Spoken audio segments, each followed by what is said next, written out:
aqui falando da alegria de ver o mundo retornando ao que era antes da pandemia em função da vacinação, mas temos um outro assunto muito importante para tratar de saúde pública, que é o caso da varíola dos macacos. No final de semana, a Organização Mundial de Saúde declarou uma emergência global em relação à varíola dos macacos.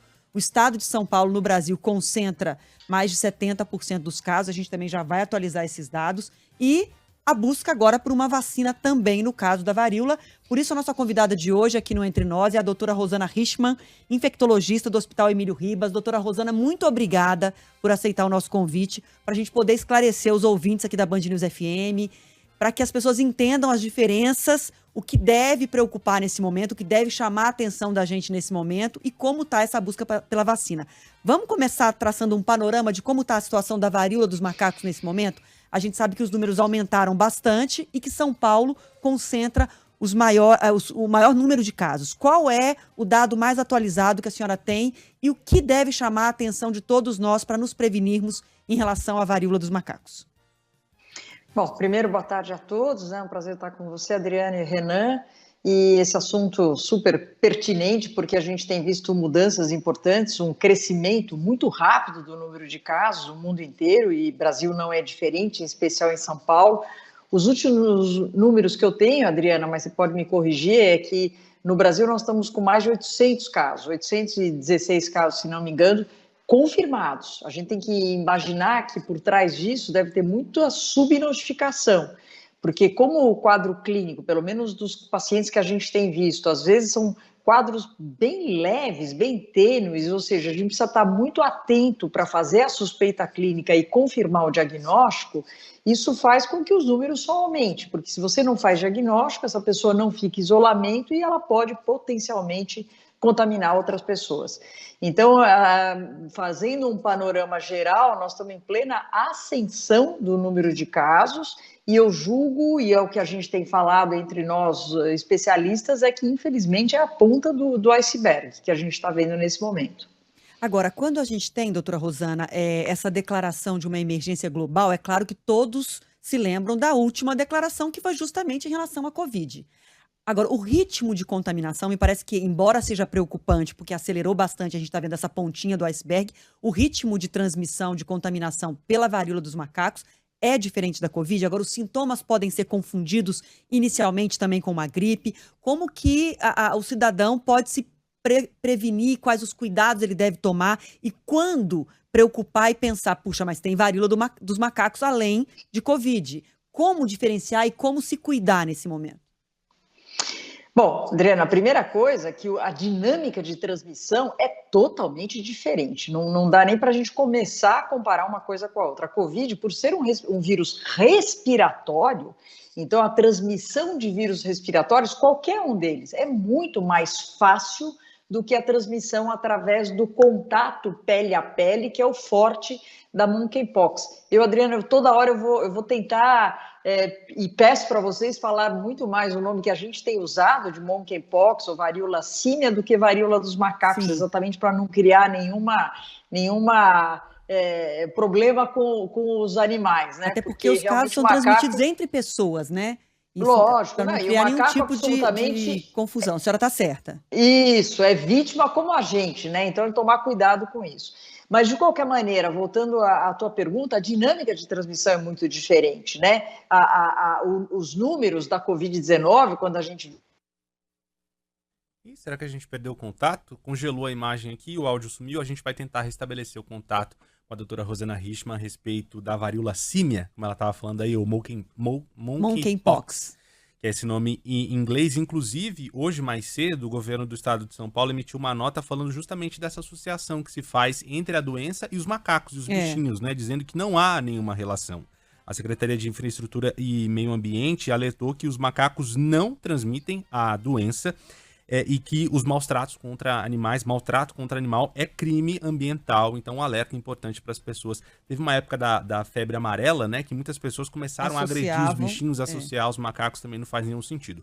Contato restabelecido com a doutora Rosana Richman. Agora sim, doutora Rosana, perdemos o contato justamente quando a senhora falava da diferença da contaminação, que por ser um vírus respiratório, o coronavírus tem uma velocidade muito maior. E no caso da do monkeypox, me corrigindo então em relação à nomenclatura, é mais pele a pele, tem que ter um contato muito íntimo, até pode transmitir por respiração, mas é muito mais fácil que tenha pelo contato mais íntimo e pele a pele, né?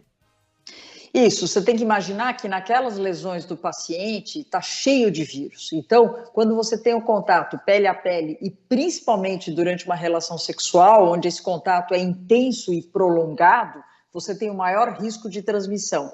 Agora, gotículas respiratórias, ou seja, se você falar pertinho de alguém, tiver nas secreções da saliva, a gente pode também transmitir. Não é tão intenso, né? Não dá nem para comparar do que foi com a Covid-19, mas isso pode acontecer.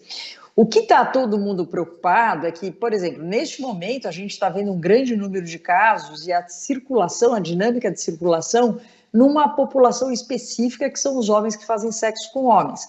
Mas a gente precisa lembrar, Adriane e Renan, que qualquer um de nós está sob risco, sim, de se infectar. E não sei se vocês viram, mas os Estados Unidos está hoje já publicando aí casos em crianças, o risco de casos em gestantes, de risco de casos em pacientes imunocomprometidos, que esses sim podem ter um quadro clínico mais grave.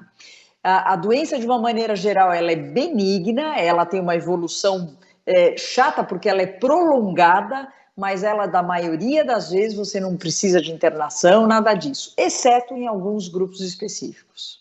É importante esse alerta que a senhora faz, porque tem esse estigma, né, da doença nesses grupos específicos agora, de homens que fazem sexo com homens ou de pessoas que não têm parcerias fixas, parceiros sexuais fixos, né, são pessoas que estão mais expostas nesse momento. É importante esse ponto que a senhora começou a abordar sobre pessoas que podem ter a doença com mais gravidade, ou chamados grupos de risco, que a gente ouviu falar bem durante a pandemia de Covid-19. Que outras pessoas são essas, que outros grupos são esses que devem ficar atentos à doença?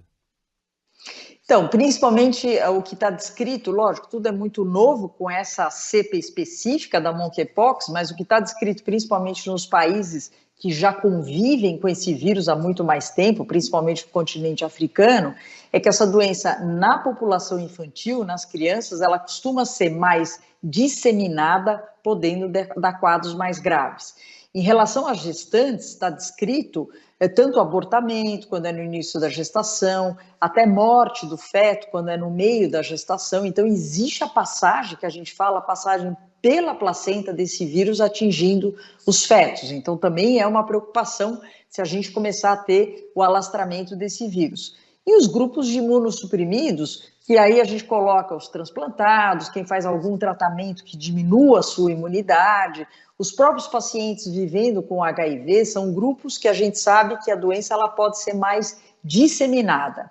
Então, tudo isso nos faz com que a gente fique muito em alerta. Então, o que a OMS fez foi exatamente uma emergência em saúde, para que haja uma cooperação entre os países no sentido de, primeiro, equipar as pessoas para fazer diagnóstico, viu, Renan? Porque pode confundir com outras doenças, com herpes, com sífilis, com outras doenças. Então, às vezes, o próprio profissional da saúde, ele pode ou não pensar no diagnóstico, ou mesmo que ele pense, às vezes ele não tem para onde mandar para confirmar o diagnóstico. E isso é fundamental. Para a gente, prontamente fazendo um diagnóstico, você já orienta o paciente em termos de isolamento. Lembrando que o tempo de exposição deste vírus, de alguém que está infectado para outras pessoas, pode ser de 2 até 4 semanas. Então, apesar da doença ser benigna, na maioria das vezes, o risco de você disseminar e contaminar outras pessoas é grande, porque a evolução da doença ela é mais lenta. É importante pontuar aqui que, à exceção dos países em que a doença é endêmica no continente africano, não há registro de mortes nessa nova onda, né, doutora Rosana Richman? Só pontuando isso, é importante para as pessoas, né, para não entrar em desespero também da doença. É tratável, são boas as perspectivas desse tratamento e sem registro de mortes por enquanto, né? Posso só te fazer Claro. uma observação, Renan? Quando a gente fala tratável, não existe um tratamento específico para esse vírus, Perfeito. tá? Pelo menos não tem disponível no Brasil. Tem uma droga que é aprovada, mas logicamente precisamos ainda aprender mais sobre isso, que ela seria indicada em grupos de alto risco. O que a gente tem feito nos nossos pacientes é orientá-los, fazer com que o ciclo do vírus vá embora. Então, não é bem um tratamento, é um segmento que a gente faz desses pacientes para eles poderem se recuperar. Então, eu concordo plenamente com você, não é hora nenhuma de fazer alarde, nada disso, é muito mais a preocupação no sentido disso não disseminar para os outros grupos que podem ser grupos que possam ter doenças mais graves.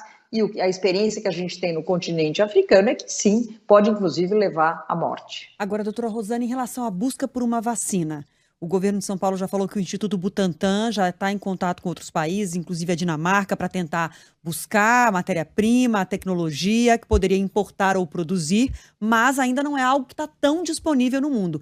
Há possibilidade de ter essa vacina em massa, caso necessário? Na França já começaram a vacinar. Algumas pessoas fizeram esse relato de Paris, a vacinação começando, né? Adriana, eu não penso em vacinação em massa. O objetivo não é esse. O objetivo é vacinar grupos específicos que sim possam ter maior risco de se infectar e ter doença mais grave. Então, esse é o objetivo número 1. Nós não temos um quantitativo no mundo inteiro, ninguém estava preparado para enfrentar uma nova doença e insisto, não há necessidade das pessoas todas estarem preocupadas e já querer ir atrás da vacina. A vacina estaria indicada nessas populações. Então, por exemplo, você teve contato com alguém que você sabe que teve monkeypox. Essa pessoa deve se vacinar com uma prevenção pós-exposição, vamos dizer assim. O profissional da saúde, que está lá todo dia no pronto-socorro, coletando material, ele deve se proteger também. Então, grupos específicos estaria indicada a vacina. É importante, sim, que o Brasil dê esse passo, que o Instituto Butantan dê esse passo. A gente tem que lembrar que no passado, até, se não me engano, o último ano que houve a vacinação de varíola no Brasil, eu estou falando agora da varíola, da outra doença, foi em 73. E o Butantan, sim, ele tem a tecnologia para poder, em cooperação, por exemplo, com a Dinamarca, que é o produtor hoje da vacina disponível para a varíola símia, ou monkeypox, poder produzir essa vacina. Então, esse passo é muito importante. Se você pegar a América Latina como um todo, o Brasil disparado é o país que tem maior número de casos. Então, se alguém tem essa preocupação no sentido de já estar se programando e ter disponível a vacinação, pelo menos para casos específicos, é o Brasil. Então, essa iniciativa do Estado de São Paulo é muito bem-vinda nesse sentido.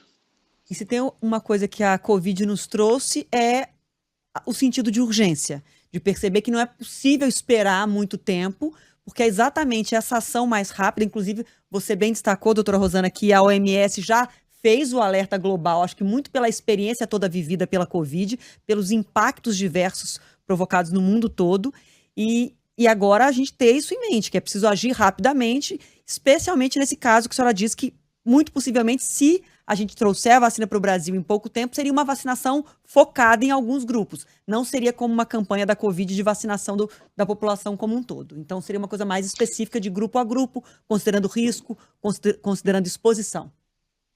Exatamente, você falou tudo. Eu acho que isso é bem importante. Primeiro, a OMS não declarou uma pandemia, é uma emergência em saúde, então isso significa uma cooperação entre os países todos, no sentido de dar recursos, treinamento para as pessoas poderem identificar, poder fazer diagnóstico, fazer uma orientação adequada num curto espaço de tempo. E, lógico, em paralelo, ver a parte da vacinação, ter vacinas disponíveis.